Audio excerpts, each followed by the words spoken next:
Baik, selamat malam Bapak. Di sini saya akan menjelaskan kelompok kita tentang perancangan dan implementasi basis data sistem perpustakaan digital.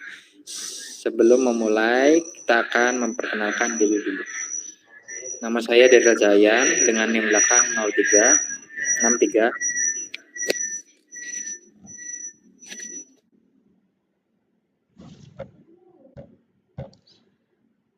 Saya Kalista dengan NIM belakang 49. Saya Maria Andari dengan NIM belakang 23. Langsung aja.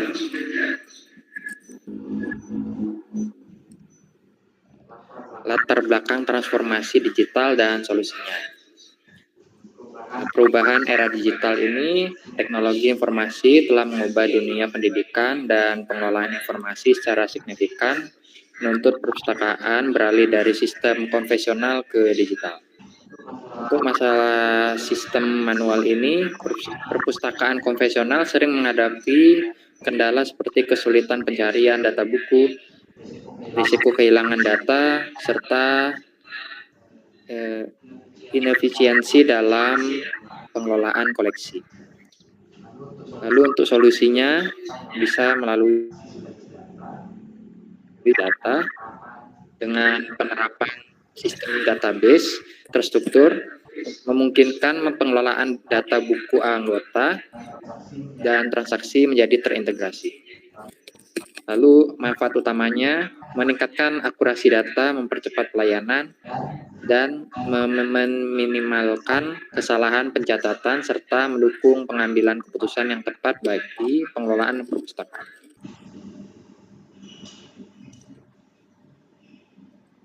Di sini identifikasi aktor dan kebutuhan fungsional. Aktor yang terikat di user yaitu yang pertama anggota, siswa atau mahasiswa yang berinteraksi untuk mencari buku, melihat koleksi, dan melakukan peminjaman. Lalu admin atau petugas pengelolaan sistem yang bertanggung jawab menginput data buku, memverifikasi peminjaman, dan memastikan operasional berjalan lancar. Yang ketiga, kepala perpustakaan memantau laporan statistik pengguna, jumlah peminjaman, buku populer, dan untuk evaluasi. Lalu fungsi utama sistem seperti manajemen data, mengelola data buku, CRUD, dan data anggota dan kategori buku. Lalu ada transaksi pencatatan peminjaman dan pengembalian serta update status stok otomatis. Lalu ada pelaporan, menyediakan laporan periodik untuk analisis manajer.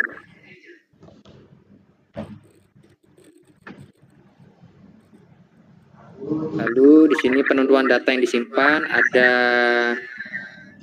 4. Yang pertama, entitas data utama itu data anggota, seperti menyimpan identitas pengguna, ID, nama, email untuk autentifikasi akses. Yang kedua, data buku, informasi detail koleksi seperti judul buku, penulis, penerbit, tahun, file digital. Lalu ada data kategori, mengelompokkan buku berdasarkan jenis dan bidang untuk kemudahan pencarian. Lalu yang terakhir ada peminjaman dengan merekam transaksi relasi antara anggota dan buku, mencakup tanggal pinjam dan kembali.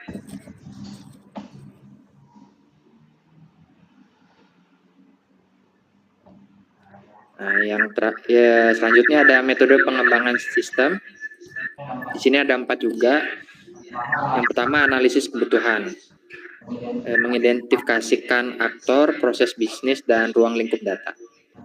Yang kedua, permodelan konseptual atau ERD, memvisualisasikan hubungan antar data sebelum implementasi teknis.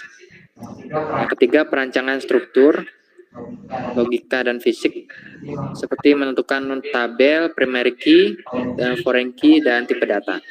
Yang terakhir, implementasi pengujian SQL, menerapkan rancangan ke DBMS MySQL untuk menguji fungsi query, seperti create, update, dan delete.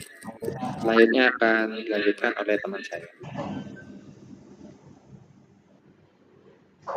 Untuk selanjutnya, perancangan konseptual atau ERD. Entity Relationship Diagram atau ERD digunakan sebagai blueprint visual untuk memodelkan struktur data. Dalam sistem ini, terdapat 4 entitas utama. Yang pertama, anggota memiliki atribut ID, anggota, nama, email, password, tanggal daftar.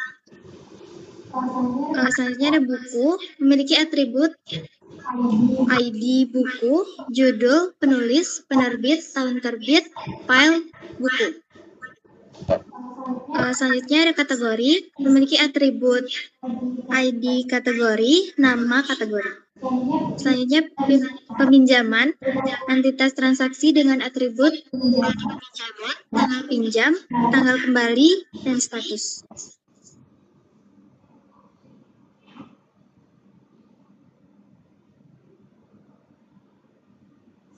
Selanjutnya ada relasi dan kardinalitas.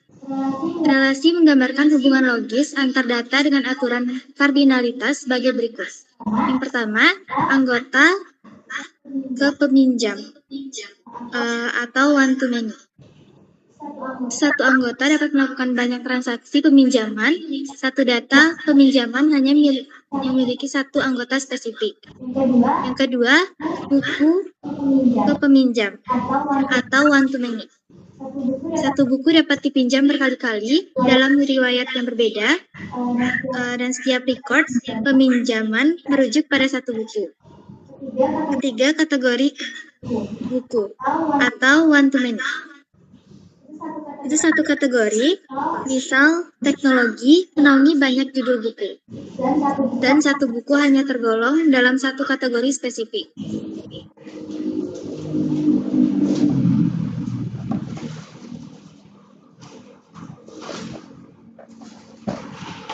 Oke, di sini untuk normalisasi UNIF yang dimana ada tabel ID peminjaman, nama anggota, email, judul buku, kategori, tanggal, dan status.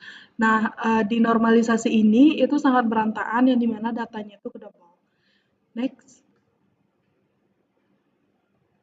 Selanjutnya di sini normalisasi 1NF yang dimana dipisahkan dari data-data yang di UNIF.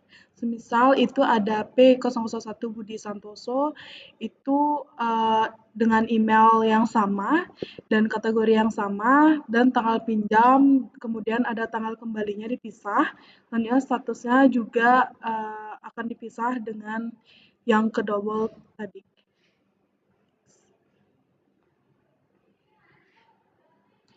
Nah, untuk normalisasi kedua NF itu lebih dirinci lagi, yang dimana ada beberapa tabel yang harus dipisah.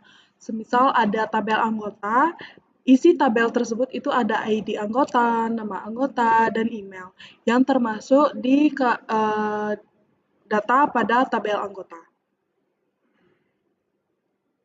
Nah, selain tabel anggota, ada pun tabel buku yang berisi ID buku, judul buku, dan kategorinya.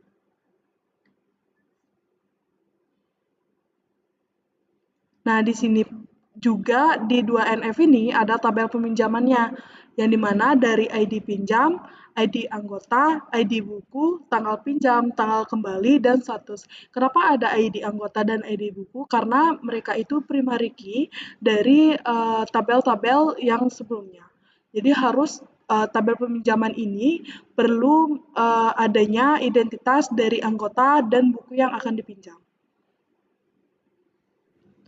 Oke, untuk normalisasi 3NF ini ada tabel kategori, yang dimana tabel-tabel yang tadi itu harus dipisah lagi, ID kategori itu dengan nama kategori. Nah, di sini ada beberapa codingan dari MySQL, yang dimana membuat database dengan menggunakan create database, lalu dengan nama database yang ingin dibuat. Nah, karena kelompok kami menggunakan perpustakaan digital, jadi create database perpustakaan digital. Untuk nama itu tidak boleh dispasi ataupun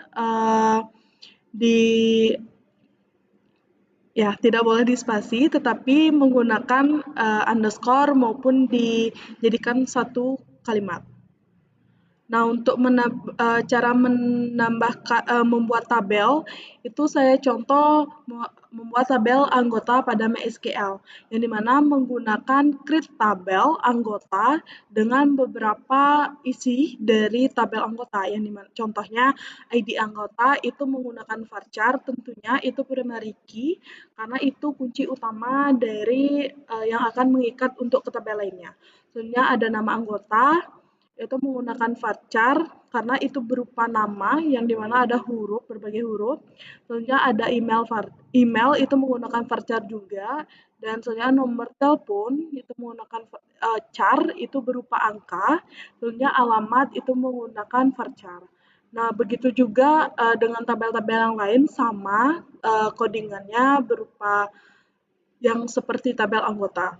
Selanjutnya untuk menambahkan data pada tabel itu menggunakan insert. Insert into anggota values dan isikan sesuai dengan ID-nya, namanya, emailnya, nomor telepon, alamat, dan yang lain sebanyak berapa data yang kalian ingin masukkan. Next. Oke, di sini ada pun perintah query elect dengan join, ada select PID peminjaman, itu berupa untuk mengselect beberapa tabel yang telah dibuat. Selanjutnya di sini ada update, yang dimana dari peminjaman itu akan diupdate lagi dengan status peminjaman itu dikembalikan pada ID peminjaman P001. Update buku itu kan set stok. Nah, di mana stoknya ini tuh bertambah lagi. Jadi kita mengupdate stok dan mengupdate status peminjaman. Selanjutnya delete itu yang dimana delete ini kita kan ada beberapa nyambung dari primary. Jadi untuk langkah yang pertama itu cek dulu dengan cara select from peminjaman yang mana yang kita ingin hapus. Semisal kita ingin menghapus ID anggota yang dengan ID A003. Nah, lalu kita menghapus dari peminjamannya dulu karena tabel peminjamannya itu nyambung dengan tabel anggota. Selanjutnya menghapus isi tabel peminjamannya yang dimana delete from peminjaman where ID anggota A003. Selanjutnya yang terakhir itu hapus tabel pada anggota yang dimana delete from anggota where ID anggota A003. Nah, dengan cara menggunakan codingan ini tabel data yang pada isi tabel anggota itu akan kehapus dengan otomatis. Nah, untuk kesimpulannya itu berdasarkan hasil perancangan dan implementasi sistem basis data yang telah dilakukan, itu dapat disimpulkan bahwa perancangan basis data ini pada sistem perpustakaan digital memiliki peran yang sangat penting dalam mendukung pengelolaan data secara terstruktur, akurat, dan efisien, yang dimana melalui tahap analisis kebutuhan sistem, perancangan konseptual menggunakan entity relationship diagram atau ARD, normalisasi data, hingga implementasi database dengan bahasa SQL. Sistem ini mampu mengelola data anggota, buku, kategori, peminjaman, dan pembayaran secara terintegrasi, yang dimana penerapan IRD ini sangat membantu dalam memetakan hubungan antar entitas sehingga struktur basis data itu menjadi jelas dan mudah dipahami. Proses normalisasi hingga 3NF itu berhasil mengurangi redundansi data serta mencegah terjadinya anomali saat proses penambahan, pengubahan, maupun penghapusan data. Selain itu, penggunaan primary key dan foreign key itu memastikan integritas data tetap terjaga di seluruh tabel. Nah, sekian dari kelompok kami. Terima kasih dan see you next time.